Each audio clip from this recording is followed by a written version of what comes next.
नमस्कार दोस्तों। आज मैं आपको कर्मों का फल नाम की कहानी सुनाने जा रही हूँ। बहुत समय पहले की बात है। किसी नगर में एक राजा राज्य करते थे। वह राजा एक दिन अपनी जन्मपत्री पढ़ रहे थे।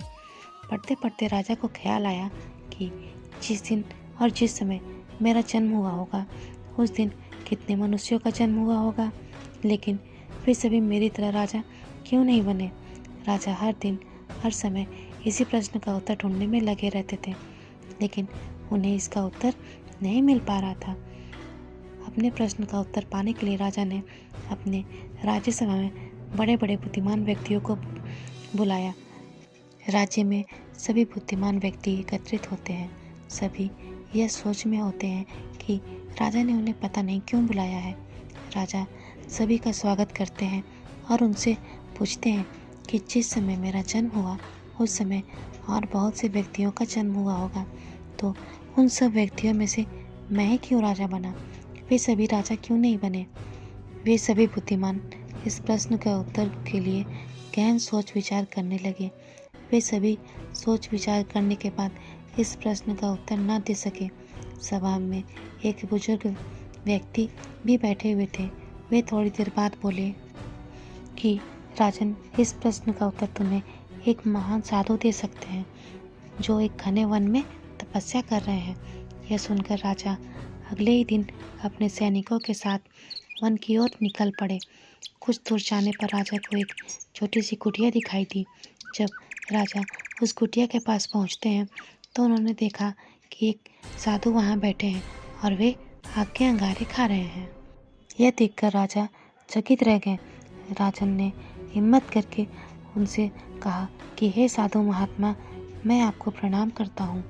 मैं आपसे एक प्रश्न पूछना चाहता हूँ कि मेरे जन्म वाले दिन कितने मनुष्यों का जन्म हुआ, पर उन सभी में से मैं ही क्यों राजा बना?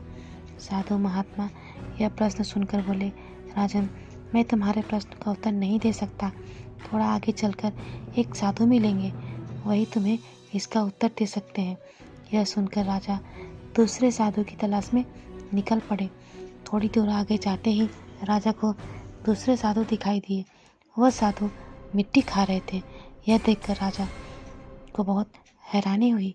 उस वक्त राजा हिम्मत करके अपना प्रश्न उस साधु से करते हैं तो साधु क्रोधित होकर बोलते हैं, तुम जल्दी यहाँ से चले जाओ, मेरे पास तुम्हारे इस प्रश्न का उत्तर नहीं है। परंतु वह साधु एक लड़के के बारे में बताते हैं और कहते हैं, तुम उसके पास जाओ, तुम्हें अपने प्रश्न का उत्तर जरूर मिलेगा। तो राजा उस लड़के की तलाश में आगे बढ़ते हैं। ढूंढते ढूंढते राजा एक गांव में पहुंच जाते हैं। राजा को थोड़े समय बाद वह लड़का मिल गया। वह बहुत ही बीमार था। राजा ने उस लड़के से अपना प्रश्न पूछा तो वह लड़का बोला, राजन, हम पिछले जन्म में 4 भाई थे। एक बार हम चारों भाई किसी जंगल में भटक गए और भटकते हुए हमें कई दिन हो गए थे। हमारे पास केवल जरा सा आटा था और हमने उसकी रोटियां बना ली। जैसे ही हम रोटी खाने लगे तो हमारे पास एक बाबा आते हैं। बाबा बहुत भूखे थे।